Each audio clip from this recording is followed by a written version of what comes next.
Welcome to the iconic ghost house, an ethereal sunken home built in 2018 and inspired by the work of world-renowned Japanese architect Tadao Ando. Now today I'm going to be taking you on a full tour and introducing you to the coolest owners, Lorna and John. I'm Summer and you're watching The Luxury Home Show.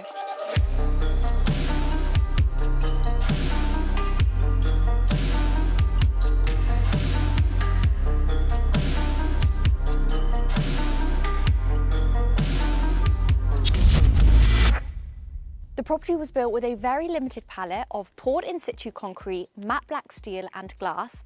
Now from the ground level, the house is actually barely visible because most of the living spaces are down below, with the principal suite sitting above in that space just over there. And where I'm standing right now, beneath me is a cinema room with some really cool red seats. I'm so excited to show you. Then out here, either side of me, we have two shallow pools, which are dyed black to reflect the light of the house at night. Lots of off-road parking here, but something really cool. Just over the fence, I'm going to take you closer. Next door is the invisible house, just over there. I don't know if you'll be able to see it because it has a mirrored reflection.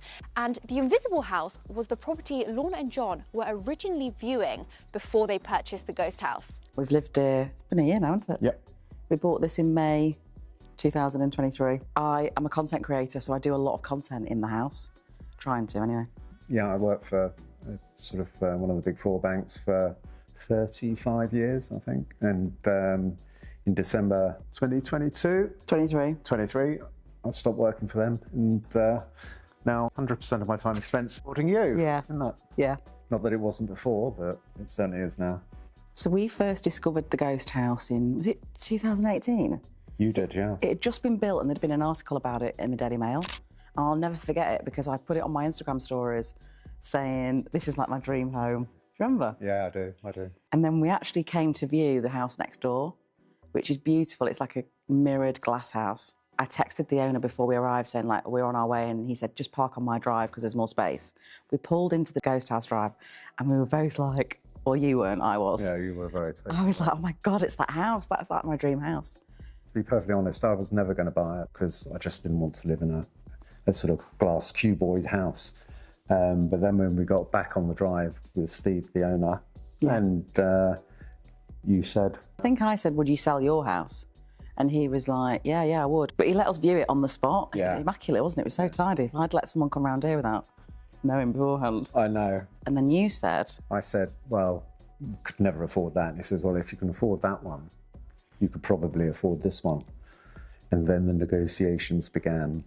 I said, well, all right, we'll go in for an offer at this. And, you know, and Lorna said, no. Just give him the asking. Give him the asking.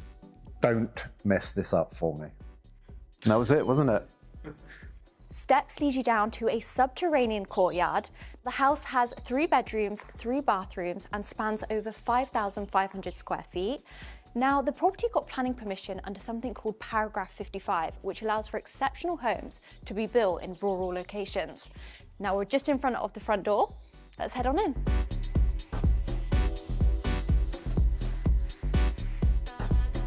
Welcome inside. The first thing you're going to see are these sets of stairs which lead you to the main bedroom, which is actually my favorite space. I'm so excited to show you. Now, look at this, a 25-foot long kitchen island with black marble. This is incredible. And it's so different because there's no cabinets on the walls like in a traditional house. This is the main kitchen. And you've also got charging stations set within to charge your phones. And look at these pink sofas. These are gorgeous. I'm going to come back to this space later. You've probably also seen this sheep. How cool is this? The interior is very minimal. And obviously there's a lot of concrete. Let me just quickly take you to this space where there is a 20-foot high void between this black crystal glass and the wall of the principal suite. So much natural light floods through. There's also a garden. I'm going to show you that later on. Over this side, back at the kitchen, we have a Siemens hob and 2 ovens down below. Now I'm going to walk you through to the dining space. A beautiful black marble table from Atelier 278, a pop of colour on the wall from the art piece, and look at these LED lights. From the ceiling, down the wall, This is Racco lighting, which you can control from your iPad. And just behind me around this corner is the guest powder room with a really industrial design. There's so much to explore. I'm so excited. Let's head to the living space with the pink sofas. And I've seen these a lot on Lorna's Instagram and TikTok. So comfy. Beautiful color, and these are the 2004 original B&B Italia Tufty sectionals. I believe Lorna got these reupholstered to this beautiful baby pink color.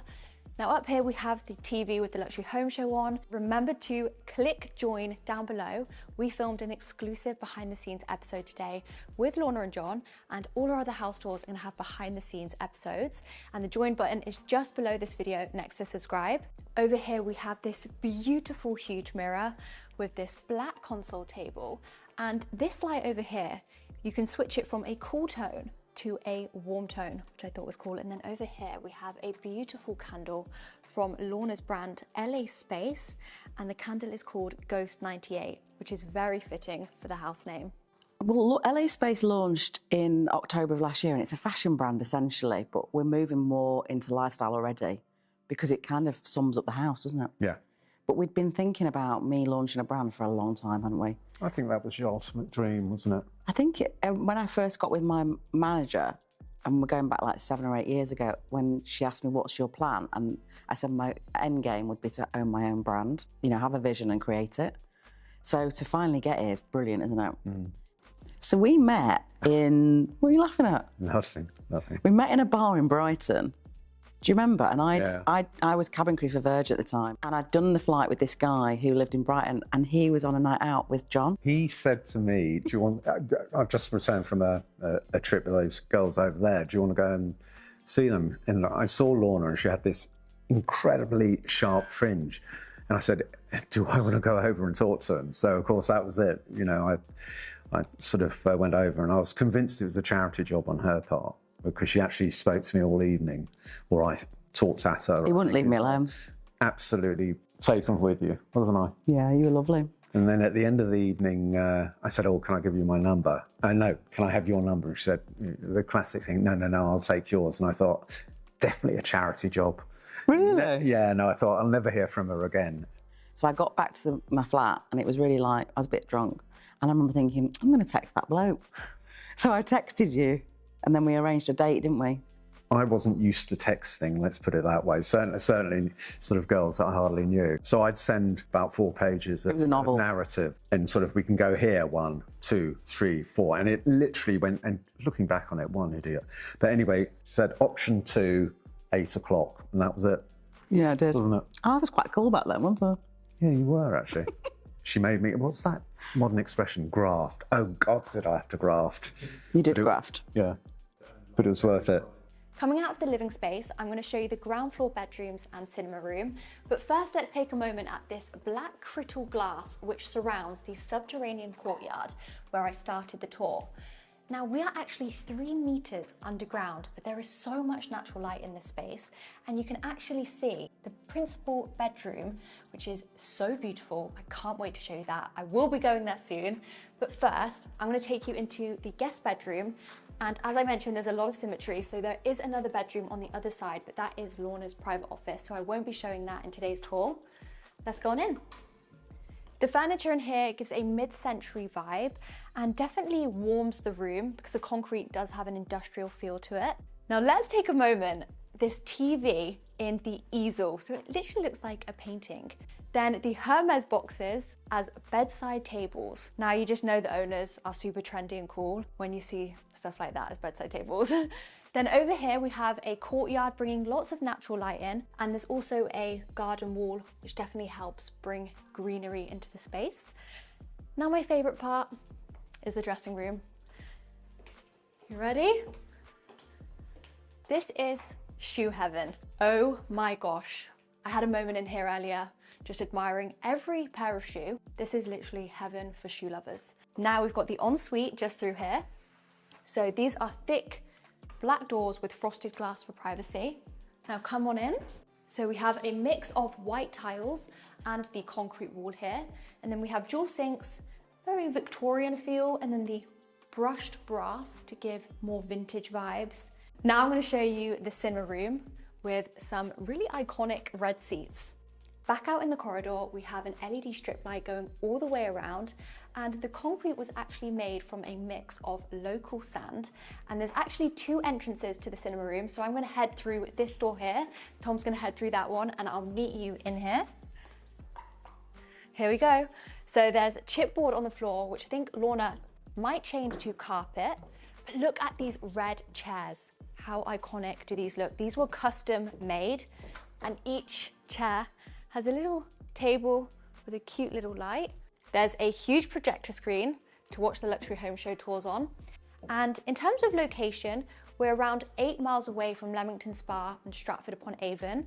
And this is the county that Shakespeare was born in, for my international viewers that kind of don't know where we are. And we're roughly 2 hours away from London. Now, let's show you the main bedroom. Before we head into the main bedroom, I wanted to stop and show you where we are. So that is just outside where we started the intro of this video, and we're essentially on ground level now. And this bedroom has 2 entrances, so one on the left side of the house and one on the right side of the house, hence there being 2 staircases. Now, first up in this bedroom, we have this huge custom-made mirror, and the light well is just above. So great lighting to check your outfits out in the morning. Then over here, we have a chair from a company called Pure White Lines. Now let's swivel around and show the bed. This bed is from a company called Indoor, and it's actually a storage bed, which I love.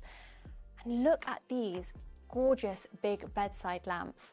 And either side of the bed, symmetrical of course, are hippo chairs. Now Lorna and John added the curtains to this room, definitely gives it a bit of warmth. And there's also a Sonos sound system. There's actually a hidden door in here. We've got an ensuite and dressing room. So can you guess where it is? Behind the curtain somewhere. Whee! How cool is that? So you can actually hide the door with the curtain. Let me take you into the ensuite. It's got a Victorian feel in here, similar to the bathrooms that I showed you downstairs. Dual sinks again, and this beautiful brass vintage mirror. Now, Lorna and John are thinking of maybe changing this bathroom. Lorna likes the pink marble style, so let me know in the comments what you would do if this was your house. What sort of style bathroom would you go for in here? Now, let me head back out and show you the dressing room. Again, I've hidden the door, but I'm going to show you where it is. It's here. Right, just remembering which way the curtain goes. So Lorna hasn't finished this dressing room, so it's not finished, but I thought I'd still show you the space. And Lorna is so trendy and cool. This is like clothes heaven, similar to shoe heaven downstairs. But yeah, you could do a lot with this space, lots of storage, lots of clothes. Now to finish the tour, let's head outside and show you the garden. Welcome outside to the garden. So this has had the biggest transformation. I'll pop a photo on the screen of what it looked like when Lorna and John first bought the ghost house. But now you can see there's so much greenery out here. First up, we have 2 sunbeds. And then over here is an outdoor shower. And you might be thinking, why is there an outdoor shower when there's no pool? But John, when he likes to sunbathe in the summertime, it gets too hot, you know, when you get all sweaty. Just cool off in the shower. I think that's a great idea. I've always loved being sat outside during the summer because I love the sun. And I thought, no, we're going to throw a bit of my inheritance into it, didn't we?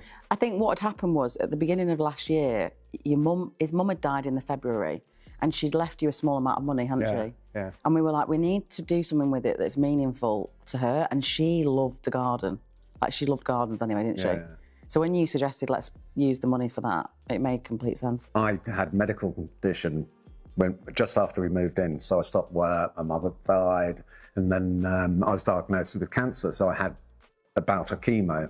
And I can honestly say, having 8 very large guys traipsing through every day, sort of like building something that was a bit special, really, really was a great panacea for that. Yeah. It's a great diversion, wasn't it? Yeah, it was smashing. I think what they've created is beautiful. It's a real oasis. Yeah. And it's way more than ever I could have imagined it to be. Then over to this side, we have the outdoor kitchen. We have a hot and cold tap. This is a Gosney pizza oven. Oh, can you imagine making pizzas out here? That would be incredible. And this is a Sunstone dual fired. I think you can use gas, but then cook on the timber. I'm not quite sure, but I think that's how it works. Wood smoke, yeah. So That's cool. Then over here is an ice maker. You put that on for 30 minutes and you've got loads of ice. Then a drinks fridge too. So definitely a garden for hosting parties. Then over here we have quite a large table.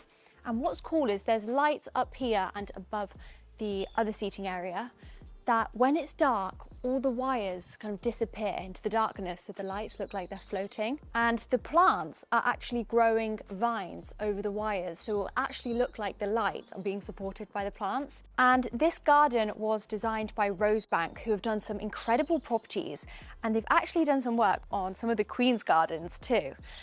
Now I'm going to head over to a very cool space, which I can imagine everyone hanging out at night with the fire on. This would be an awesome place to sit with your friends in the evening because this house comes alive at night. So we're gonna cut to the front of the house and show you what it looks like at nighttime. And here it is at night. How incredible does this place look? It was designed and built by Steve Smith, who also did The Invisible House. Now make sure you hit join to watch the exclusive behind the scenes vlog that we filmed today, and also the extended version of Lorna and John's interview. Now I hope you guys enjoyed the tour, so please hit that subscribe button for future videos, and I'll see you in the next one.